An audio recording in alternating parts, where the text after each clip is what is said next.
Hello, you're listening to Over the Oxer podcast with Tracy Cole for all things to do with the mind for equestrians. So today I'm delighted to welcome Ronnie King onto the podcast. I've known Ronnie for quite a while, and I actually was an interviewed guest on her podcast a few years ago. So I'm returning the favour or getting my revenge. I'm not quite sure which. So Ronnie is a very talented animal communicator and equine sports massage therapist, although she's gone more and more into the animal communication world. She's the host of a really popular equine podcast called Equine Voices, where she has interviewed so many luminaries, people like Jim Masterson, Linda Tellington-Jones, Dr. Susan Fay, amongst many, many others. So warm welcome, Ronnie. Thank you, Tracy, for that lovely introduction, and thank you for inviting me onto your lovely podcast. As I just mentioned earlier, it feels a bit strange being on the other side because I normally know what's going on, so it's a little bit nerve-wracking. But once I get into the flow, it'll be fine. The conversation. So thank you very much for inviting me, and to your listeners. I hope they enjoy this session. Oh, I'm sure it's absolutely fascinating what you do. So, how did it all start with horses for you? So I've always liked horses. I mean, I loved horses, just like I think most girls, I would say, but actually that's unfair. Most people are aware of horses and there's a fascination with them.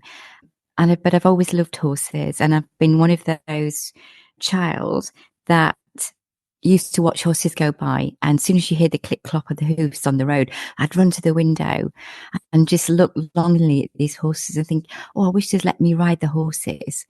Obviously, you know why as you get older, but I'd run outside and just say, oh, your horse is beautiful. And I think, can I just sit on your horse? And of course, they'd let me pat the horses, but that would be as far as it went. But actually owning a horse, I'm a late starter, so I didn't have my own horse until, crikey, later on in my life when I could actually afford one and I was working. But my first pony was a pony called Oliver, and he was owned by a publican, and it was a local pub. And I remember they were selling the pony because he was outgrown. And somebody says, oh, they're selling Oliver. So I went to have a look at him. And I thought, oh, he's lovely, but I know nothing about keeping horses. And I think he was, oh, crikey, he might have been £800 at the time.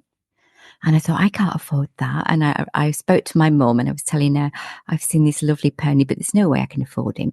So she said, well, why don't you go back and ask if you can pay for him, in a few installments? And I said, don't be silly, mummy. Don't be silly, mum. Nobody's going to do that. So I did. I went back and I thought, well, I'm not going to lose anything. So I went back and asked. And to my surprise, they said, yeah. So I bought him over a couple of months, and that was my first introduction to actually owning a horse. And he was a typical pony you could do everything with. He'd put up with quite a lot. So he was really good for my learning, bless him. And then the second horse I owned was a horse called Ferry, and she was a yearling, and she was an ex-race horse, and her name was Ferry Across the Mersey. And she was owned by Jerry and the Pacemakers. So she was owned by, they owned him, but they didn't obviously care. They owned her, but they didn't care for her. Yeah. And she didn't make the cut. And after owning her, I understand why, because she would gallop up to the last horse and then she would stay there. She wouldn't overtake, so she was no good as a racehorse. But she was perfect for me because I was quite happy at that, having a gallop and not wanting to overtake other horses. So that was perfect. And then later I had Toots. Toots arrived. So she arrived 2005. So she was my sort of opening to start communicating with horses, because I wanted to know what was going on with her, because there was very, very subtle signs that something wasn't quite right.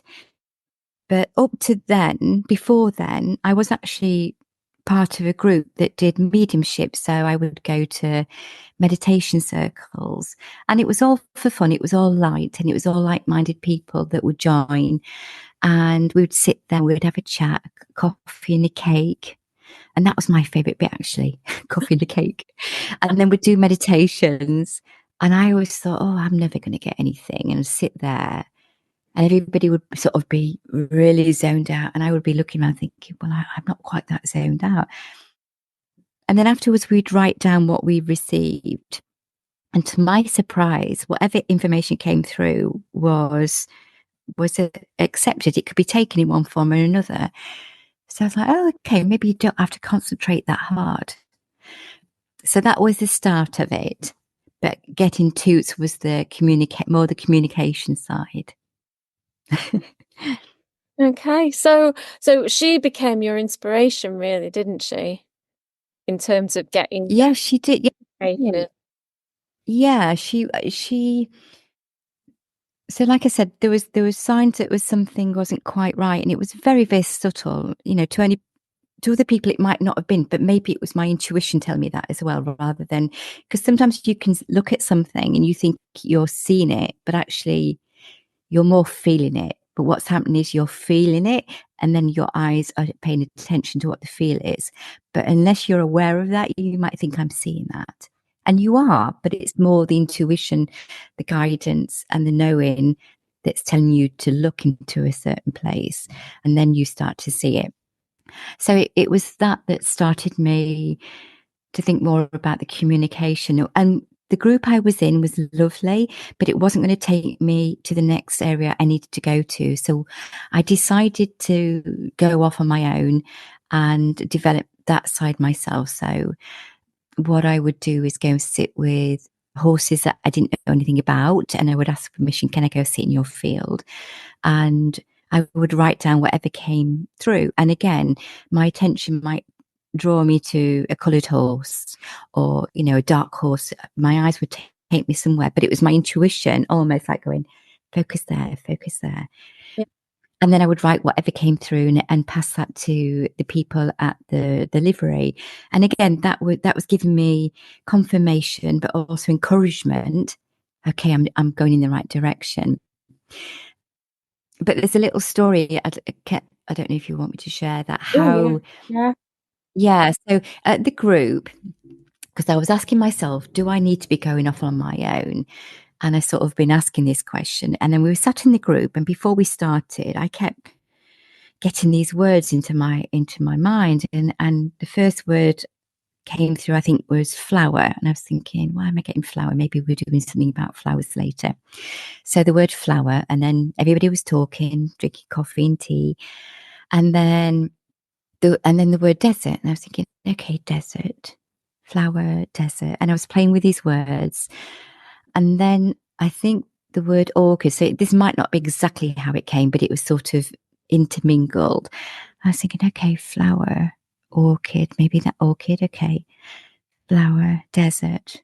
So I was telling my tutor, I'm getting these words, and she said, oh, don't worry, it's about what we're doing later. And I went, okay. So even though she was a knowledgeable teacher, so this is good information to have. She was a knowledgeable teacher in her field. My intuition was saying, no, trust what you're getting is for you. So these words kept coming. I was going, no, I think it's anything to do with what we're going to be doing. And she says, no, it is. And she went off. And then it was like, boom, orchid, desert, orchid, desert, orchid. And then as I'm saying that now, I'm getting goosebumps. And it was like, boom. And with that, this white energy, which I saw as a white horse, flew past. I was like, desert orchid, that's a horse, that's a racehorse. And it was like, it's desert orchid, it's a racehorse. And I was thinking, why would he come to me? Why would his energy come to me? Desert orchid.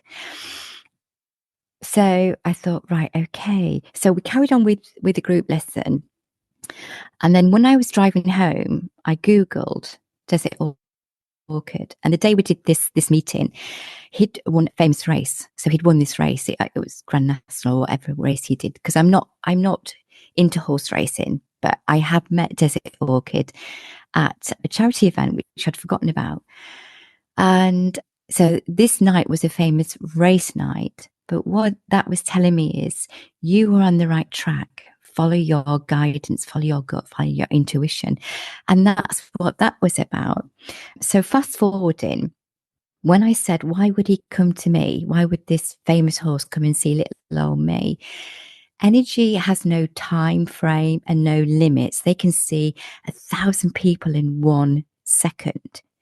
It's not just contained to me, but because I'd been asking and because it was a horse work that I wanted to do, that was the proof for me that I was on the right track. So he could be visiting lots of different people, but for me, that was yes, your intuition, your guidance is correct. Trust that. And that's what I had to learn, is to trust that even if I'm in front of somebody that's well meaning and well knowledgeable, doesn't matter where they are on the spectrum, your feeling, which is the most important thing, is the true guidance for you individually.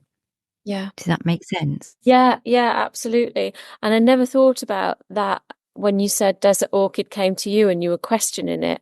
I never thought Yeah. about it as he's visiting generally, and anyone that's open will receive it, but anyone who's not open won't. And I never thought of it like that. That's really curious.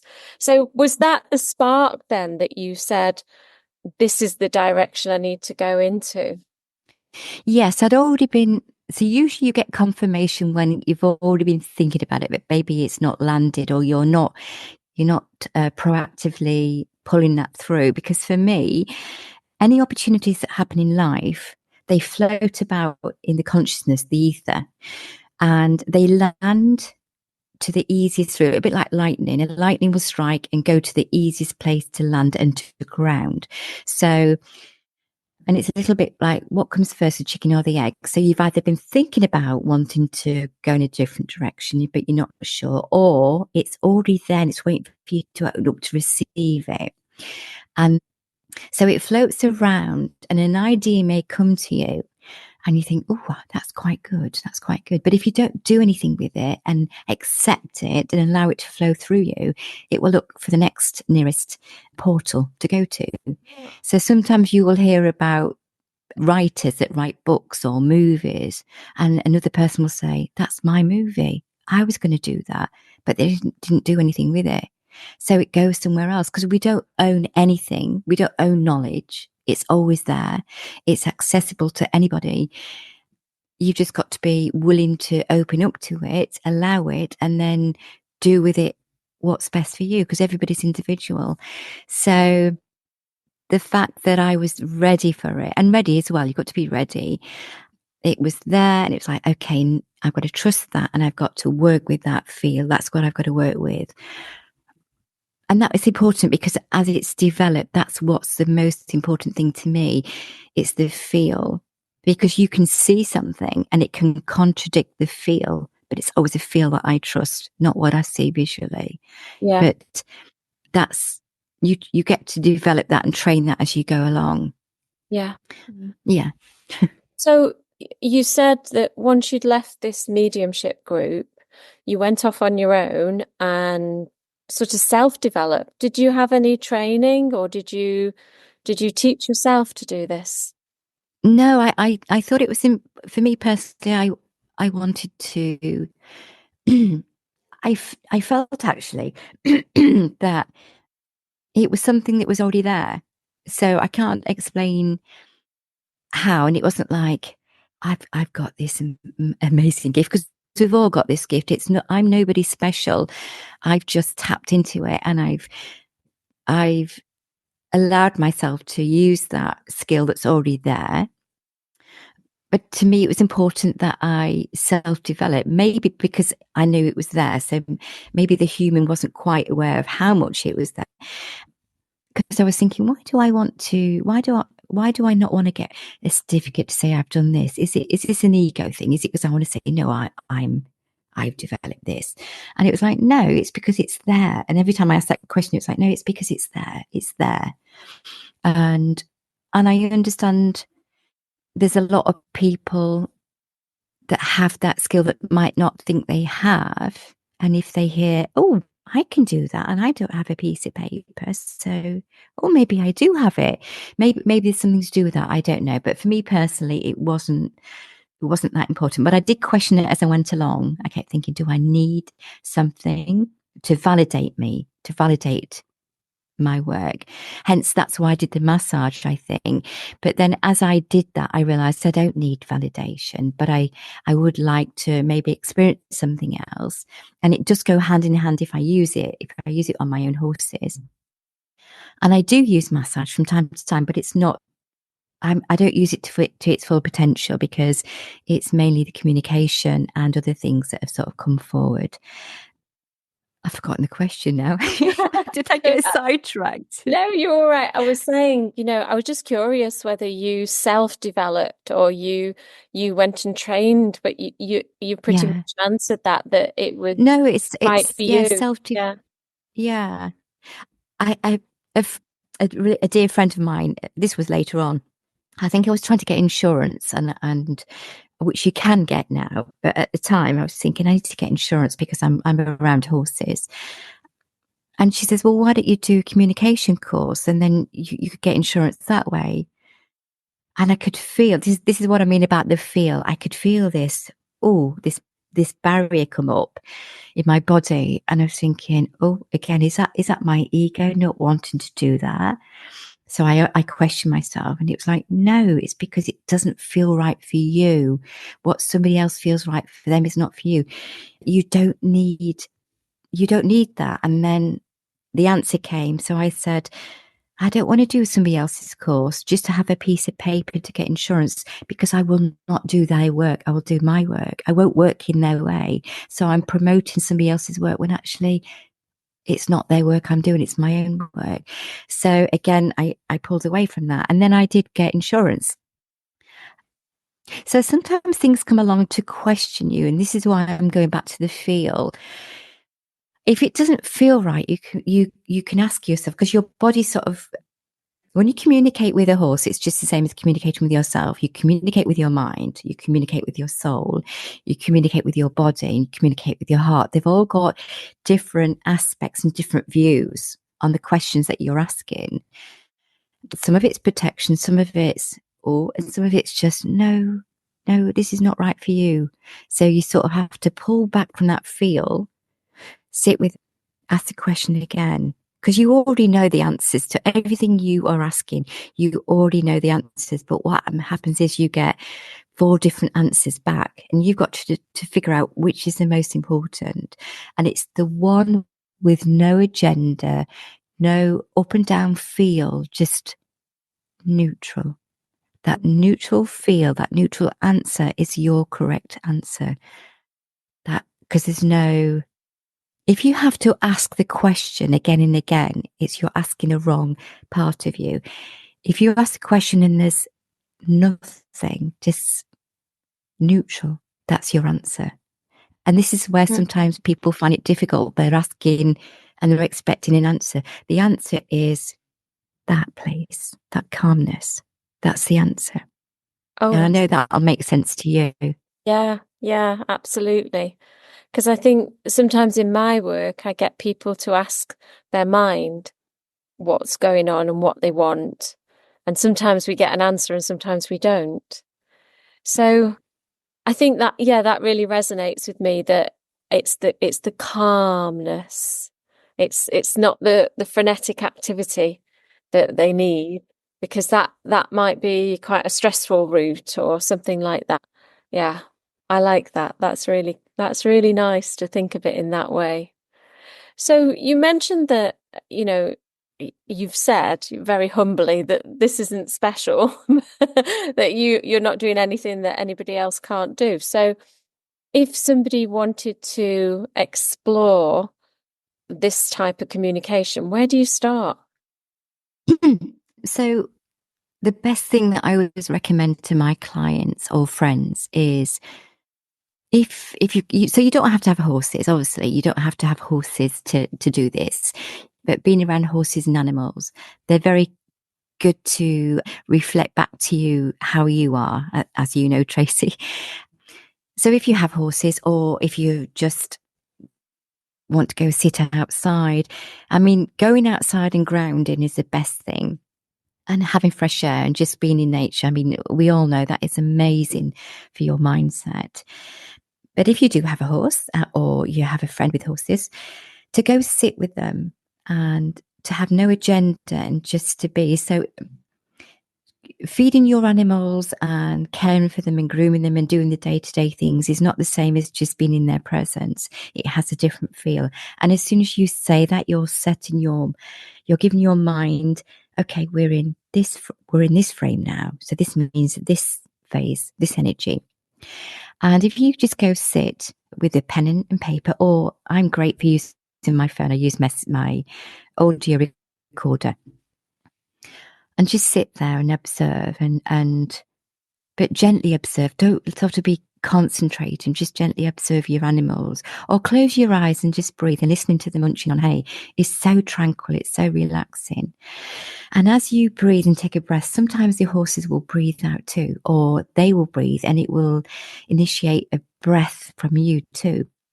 And notice that. Notice how your body is. Notice what's going on around you. It doesn't have to be a quiet place. People think you have to go somewhere where it's peaceful. There's no noise. You can do this in an active place, but it is nicer to start with if you can be in a quieter place. And see what information comes through. If it's your horse, see how you're feeling. Are you feeling relaxed? Are you feeling tension?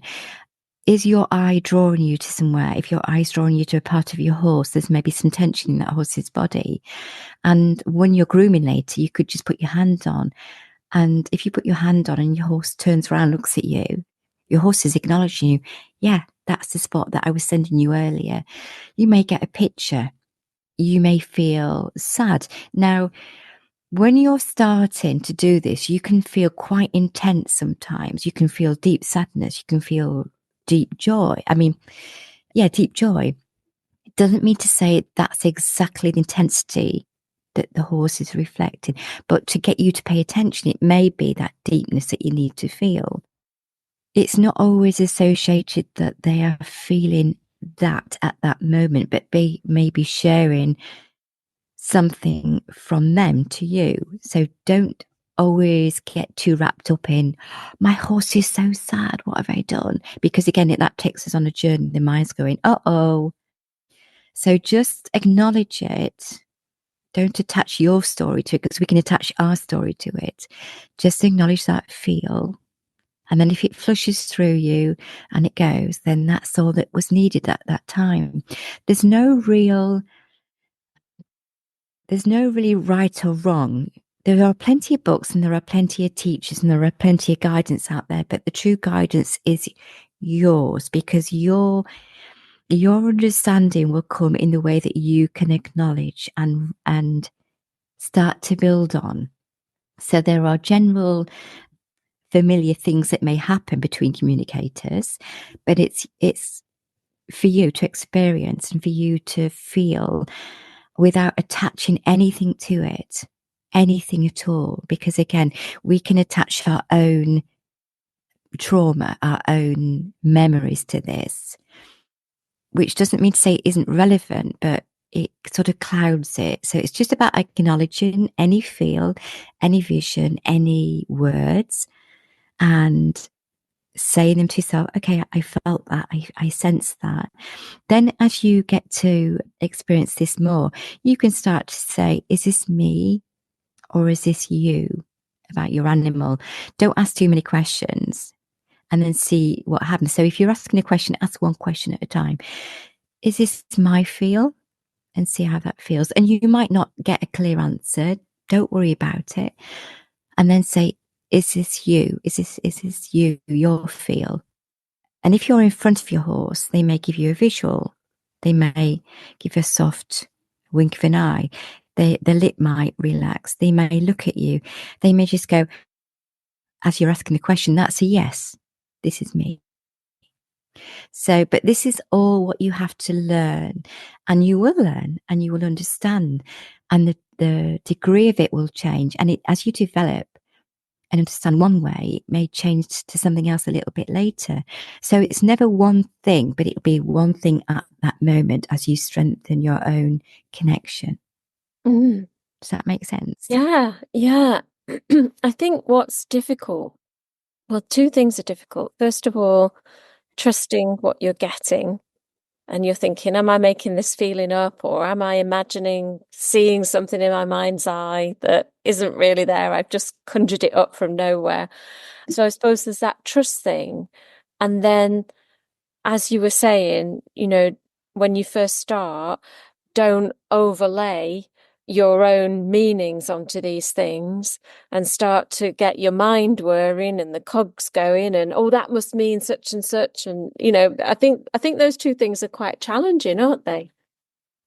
Yeah, yeah. And the best thing to do is actually don't do it with your own horse because that's, yeah, because your emotions get in there. So it doesn't mean to say you can't experience that just by sitting and having no agenda and listening to him and closing your eyes. And if it's raining, listen to the rain on the roof and, you know, all those things. Just what you're doing is you're widening your senses. So if you're sitting there and you can hear the horses munching, and you can hear a bird in the distance, and you can hear a dog barking in the distance, and you can hear somebody talking, you're widening your senses. But then what you're doing is you're pulling it back to you too. If you do that with a horse that's not yours, you haven't got that attachment. Yeah. So you can do the same thing. And as long as it's a friend that you can write everything that comes through to you. I I trust and know absolutely that I will not receive anything that's going to offend or judge anybody. And you never do this with judging. So I'm talking about on as a professional now. I will not give information to make anybody feel small, bad in any way, because that's not what this is about. Because you're connecting to the true essence of yourself and the other being that you're connecting to. So anything that comes through, bearing in mind what we just said, don't attach your own judgment to this. If you're doing a friend's horse and you felt sad or you felt pain in your back, then you would say, I felt a feeling in my back and it just made me feel a bit sore, or you wouldn't say I'm feeling real severe pain in my back, because that may be your opinion. So you would give it in a way, especially if you're practicing. Oh, your horse drew my attention to my back, because sometimes you may feel it in your anatomy, in your shoulders, in your back, in your groin, and you can say I felt a bit melancholy. So you can give it in a way that you would like to receive. Because if somebody came to you and said, oh, your horse said the miserable this, that, and the other, you would not entertain that person to come near your horse again. But I get the information that comes in the correct way for me to pass on, because when the energy flows to you, it's also flowing for that person. It's not a case of trying to prove you right and them wrong. There's no judgment in energy. There is no agenda, no judgment whatsoever. So it will come in a way that's meant to be. If we're interpreting it through our own agenda, it's our own being that's putting that emphasis on it. So if anybody ever gives you an information and it's not done empathetically or in a way that's kindness, if it's judgmental, it's not coming straight from their source, it's coming from them. And this is coming through now. So this must be important to your listeners, because this is what's flowing through me now. It's never, ever comes in that way. So if it does, it's not directly from the source, it's coming from the person. And sometimes it can be with good intentions. So I'm just going to give a little example, if I can, without going into confidentiality. I was doing something for a client online, and somebody was trying to give guidance to this person with the right intentions for her horse, but she was bringing her own experience of her and her horse through because of what happened, and she was trying to impair this onto to this person. again, it was with the right intentions, but because of what happened, her own agenda was clouding it. So I had to guide my client to say it, her information is correct, not totally, but it is correct, but not with intensity, Mm. because that's her picture, her story is coming through this. So although she's correct, it is not as deep as that. And because this is coming through now, it may be somebody that's listening to this that might think, oh, okay, because that's important too. But yeah, going back to, I'm digressing again, practice on other people's horses. And just remember, there's no right or wrong. The intensity depends on your own, because you're a channel, you are a channel, as I am. And my channel will have its own dictionary, its own video library, its own memory library, its own emotions. And it will use them to start with so I can understand what I'm seeing. It may give me an experience for me so that I understand what that is. But I'm well aware now not to use the intensity of that. That doesn't come through there anymore. But if you're still first starting this, it might be, oh God, that feels like that. Yeah. Oh goodness. So pull back, breathe, relax in your body, and then allow that information to come through. But we're talking as you're developing now, if it's something that you want to develop further than yourself. But it's also important for you to know that your own animal and other animals may not be feeling it that intensely. And if you can see them and they're not showing that, that's a pretty good sign. Yeah. Yeah. But again, there's no right or wrong. It's you have to play around with it and find what's right for you and develop it. And that's what it is. It's developing the skill that we all have anyway. It's already there. Lovely. I love that. So I'm gonna ask you an unusual question now that I know you're probably not prepared for, but have you ever had a communication with a horse or other animal that's really surprised you? Oh God, all the time. All the Oh, yeah. okay. I never know what I'm going to receive or what's going to come through because I never ask for photographs or all I need to know is the name of the horse, the sex and the age. And the reason I ask the age is because they can appear younger in energy than they actually are physically or vice versa.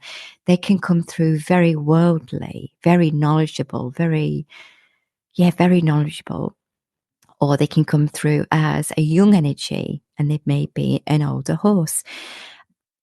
You can communicate with the soul, the actual physical horse, and different aspects. So sometimes that doesn't always feel when they show me a picture or they describe the horse, it's not what my vision is giving me because I see them differently. And sometimes the soul, the physical, and the mind of the horse are not all on the same frequency, not all on the same page. And that can be a little bit more difficult because, example, the horse soul knows what he or she needs to be more comfortable, to be more okay with themselves. Now, they may have had the vet, the physio, everything they possibly need, but the body might not be ready to feel okay. It might think, this has kept me safe. This has kept me here. Or it might not know that it can move differently. So again, this is where other people come into the fold. It's never a one hit wonder and it's a team effort. As you know, you need a village. What's that saying? You need a village. Yeah. And all these elements come together. And it could be the last tiny bit of the jigsaw that comes into the fold that actually moves the horse into another place. And then the owner will go, that's what I needed. Oh my goodness, my horse is so much better. Thank you so much. But it might be a row of four people behind the last part of the jigsaw that's all contributed, that's all made a difference. But Yeah. it's that last part. And it actually might be that the owner's in the right place at the right time to facilitate this. So we should always appreciate everything that's come before us, even those that we think, well, that didn't work. It might not have worked, but it's shown you, well, that wasn't the avenue to go to. Or it might have worked, but not in the way that we perceive. Mm. Yeah, yeah. And that's the difficulty because we want to see results. We want to see, I'm the same. I'm exactly the same. And I do that. And then it's like, I have to step out of the human mode and go, don't be human all the time. um, Oh, that's good. um, so the profound, some of them come through with such love. I can only describe it as you are connecting to the deepest part of the source, soul, universe, God, whatever you want to call it. When they come through, there's such a force and beauty and like I said, there's no judgment. There's only love. And when you're connecting to a carer and they've done their very best, but they might not have everything that means. And I can say that from my story because I've been there and felt the guilt, especially doing this. Why can I do this and not do that for my horses? And as I'm saying that, my body is already bringing up that story and the emotions with it. So this is what I'm saying about recognize your own story, your own field. So I'm acknowledging it because it's okay. And there's never judgment. Never judgment. It's pure love because the intention of what you're trying to achieve and what you're trying to feel is understood on another level that we can't comprehend. We can feel part of it, but we can't actually the full potential of that. We're heading there, but we're not there. We're not there yet as a human race. But when you feel the fraction of that, it's like, wow. And I mean, that lasts like days afterwards. And I know when I've really tapped into that source, because I'm like, wow, for days. And I'm just, yeah, it's a lovely feeling. It's, yeah. I'm getting goosebumps too, just because as you see, when you do this, as you acknowledge that, that's why acknowledging is really, really important. You're tapping into that source. It's there. It's there. It's there all the time. What you're doing is you're opening up to it, and it's like, yeah, I'm here. That was right. You're feeling it, and you're feeling it again. So I'm feeling just a tiny bit of that sensation again because I'm acknowledging it. Yeah. Because there's no time frame. It's always there. We just have to open up to it. It's like the air that we breathe. It's like we don't think, oh, can I take a breath? Is the oxygen there? We know it's there. It's there. Our body knows it's there. Our mind knows it's there. If we could get to that place where our mind and our body are all on that same page, which we are, this is where we're heading. And this is what animals and nature are trying to show us. It's always around. You don't have to go to Bali, to the up in the mountain to experience this. You can be in Tesco's. Might be some distractions, but you can be anyway. Once you can practice that feel, and it can be a few seconds, you're in it, but then you get distracted and you're out of it. And it is that you're in it, you're out of it, you're in it, you're out of it. And that's what you're practicing. You're practicing your own connection to you, to your divine consciousness with all that information, all that knowledge, all that guidance, all that love with no judgment, no right or wrong. It's just there. It's like a beautiful grandmother that says, you can do whatever you like, because in my eyes, you're perfect.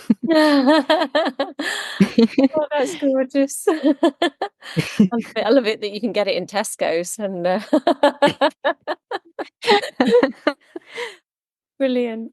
So I suppose we need to talk about your podcast because it'd be really nice for anyone that is interested in this kind of thing or simply working in harmony with their horse.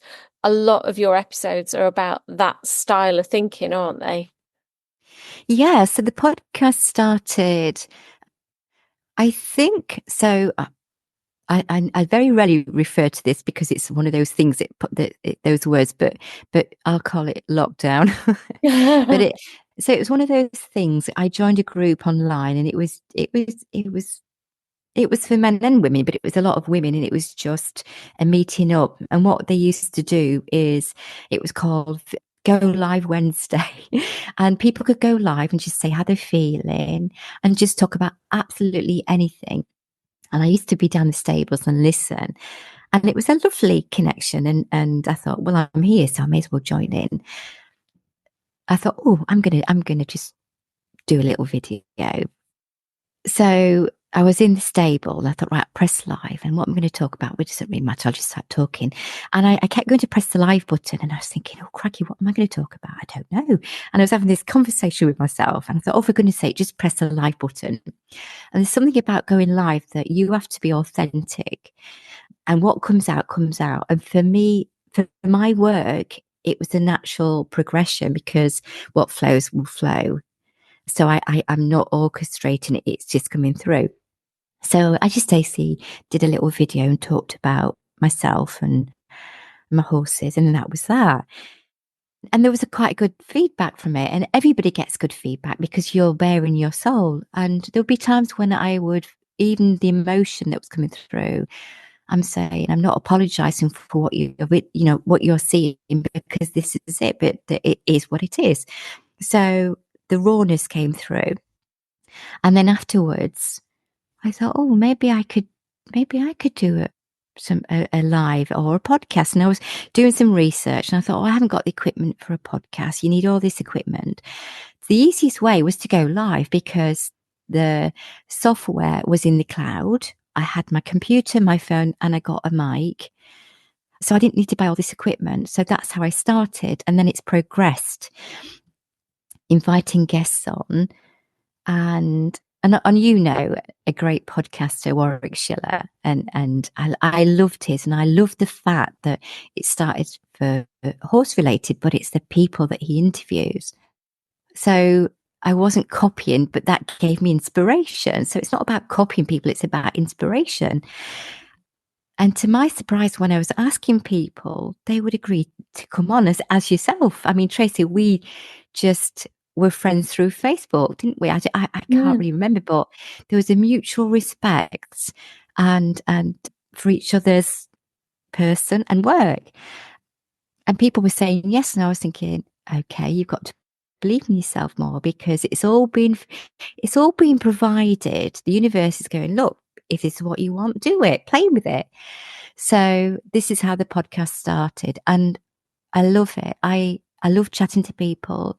I love to find out about them and the stories, how they got into their work, but also what comes through. Because as the podcast progressed, the flow would just kick in and come through during the live interviews, which is lovely. So people can see that in real time.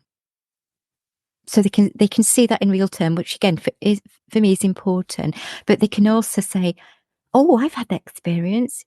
Oh yeah, I recognise that." So they can get inspiration. And I've had some lovely, lovely feedback, which wasn't expected through emails, through people that have listened. And it's not necessarily about listening to me, the guest, but it's the energy that flows through and it's helped them. So as I'm sure people are aware, as you're speaking, as you're flowing, you can hear words, but it's the vibration of whatever is being carried that doesn't need to be understood. That's coming through, whether it's live or whether it's recorded. It's the energy that's flowing through that could be a key for that person. They might not know. They might think, oh, it's a conversation I heard, which it could be for the mind's benefit. But the soul and the frequency in the body could be a frequency that's helping move energy through their system that's allowing the next part of what they need. And that could be just letting go of some sadness, letting joy in, accepting something, or a bigger thing. It can be anything. It can be, and I love that. I love that you never know, as in your podcast, what that is going to enlighten in so many ways that you couldn't possibly imagine. Mm, that's deep. That's profound.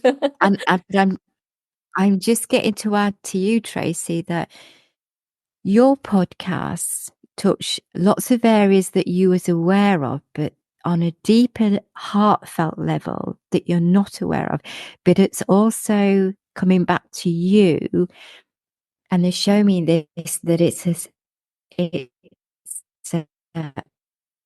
it's a circle. It's coming back into your heart. It's emanating out to people around you. I'm just going to tap into this because I'm need to get a bit more of a picture for you.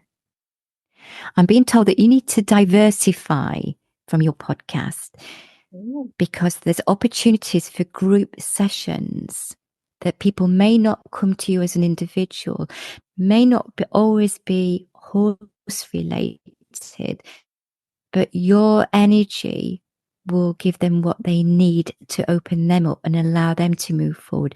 So this may be similar to my podcast, started with horses, but it's a branch, and I'm seeing a group that is a contribution based, maybe contribution, exchange of energy in whatever way you want to exchange that. So people are feeling they are contributing, but if they don't have the means in one way, they can do that in another. And an exchange also of professional skills. I'm being guided to say to you. And this is really interesting because this is something I tried to do a few years ago, quite a few years ago. So that obviously wasn't meant for me, but I'm passing that on to you now. Okay. I'm gonna have a little bit of a mull over all that. It Yeah. sounds really intriguing, and it's something I need to sit with and have a think about what it, in the practical terms, what it actually means and how I can. Yeah. You Wow. don't you don't have to. So yeah, sit with it, see how it feels. The hows will work itself out because it will present itself. So if it's something you're opening to, then just see where it's going. But the opportunities will provide themselves Okay. if that's where you're wanting to head. Yeah. Oh, Yeah. it feels exciting. It does. It does. And I have no idea what it all means, really, but I think it sounds Yeah. great. Yeah. Oh, lovely. But Oh, if it's not something that you're going to pick up, remember our conversation a little while ago. It might be somebody that's listening to this. If it's not for you to take on board, it might be for somebody else. So if it doesn't land with you, it doesn't mean to say more than one person can't take this opportunity. By the way, it might float somewhere else. I'm getting goosebumps, so it's definitely for somebody. Anyway, Oh, brilliant. Oh, wow.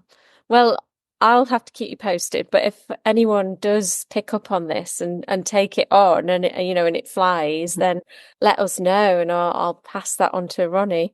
That's brilliant. Thank you so much. I wasn't you're expecting. welcome. So your podcast is Equine Voices. Where can we find Equine Voices? Where can we find you on the internet and on socials? So I think I sent you some links, but so it's Equine Voices on Facebook, Equine Voices UK, or I never remember what it is. And then there's YouTube. So when I do the podcast, they go out live on Facebook and YouTube. So that's Equine Voices UK as a video, and then but it's Buzzsprout. But you can listen to the podcasts on all platforms. So if you just Google Equine Voices animal communication, then it should pop up. It's on all platforms. I am going to get a website developed. I've been saying this, I just haven't got around to doing it because I want to try and put everything onto one platform. Because if anything ever happened to Facebook, that's most of my things are on there and YouTube. So I thought, right, I need to get a website. and then I can add other things that's coming up too onto there, so people can sort of go into there and then find the different links. But that's in the early development, so it's not ready yet. Put all your links down below so that people can hop onto Equine Voices and find you on Facebook as well. Oh, thank you, Tracy. That's lovely. Thank you so much. That was an amazing, amazing chat. Thank you. Oh, you're welcome, and it's been a pleasure. And I hope that it inspires or a light bulb moment for somebody that's listening and sends them on their journey. And if anybody wants to ask me any questions regarding the communication, I'm more than happy to respond. So if they want to email me, equinevoicesronnie@gmail.com, I'll send you that link if they want to. I'm happy to reply. And if I can help, I will do. If it's just a general inquiry. Yeah, yeah. Brilliant. Thank you so much. Mm. That's You're wonderful. welcome. You take care. Thank you. Bye. Bye.